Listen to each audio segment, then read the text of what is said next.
ప్రేమ. ఆనాడు కవులు మహర్షులు ఈ ప్రేమ గురించి చక్కగా వర్ణిస్తూ ఉంటే ఆహా, ప్రేమ ఎంత మధురమా అనుకున్నాను. కానీ ఈనాడు ప్రేమలో ఫెయిల్ అయిన ప్రేమ బాధ్యతను చూస్తుంటే ప్రేమ ఎంత ఘోరమా, ప్రేమించడమే నేరమా, లేదా అసలు ఈ ప్రేమ అంటేనే ఎంత నరకమా అనిపిస్తుంది.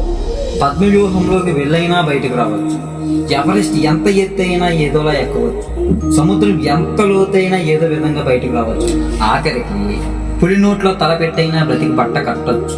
కానీ ఈ ప్రేమలో పడ్డవాడు ప్రశాంతంగా బ్రతికినట్టు చరిత్రలో లేదు. గుండుపోటు వచ్చినోడైనా 100 ఏళ్ళు బ్రతకగలడేమో, కానీ అదే ఆడది ప్రేమ అంటూ గుండెల మీద కొడితే 100 ఏళ్ల జీవితం ఒక్క రోజుతో ముగిసినట్టే. ఒక్క అగ్గిపుల్ల ఎంతటి అడివినైనా తగలబెట్టేస్తుంది. ఒక్క ఆడపిల్ల ఎలాంటి మగాడినైనా పిచ్చోడిగా మార్చేస్తుంది. ఈ రోజుల్లో ప్రేమ అనేది బంధంగా కాదు, బాధల బంధకంగా మారుతుంది. అందుకే నీకొద్దురా ఈ ప్రేమల వల్ల వచ్చే బాధలు. నాకు నమ్మకం ఉందిరా, తన మీద నమ్మకం ఉంది. మా ఇద్దరి ప్రేమ మీద నమ్మకం ఉంది. నమ్మకమే ప్రేమకి పునాది. నమ్మకం లేని ప్రేమలు నువ్వు అన్నట్టు కూలిపోవచ్చు, కానీ నమ్మకమైన ప్రేమకు ఓటమి లేదు. కాబట్టి మా ప్రేమ ఓడిపోతుంది.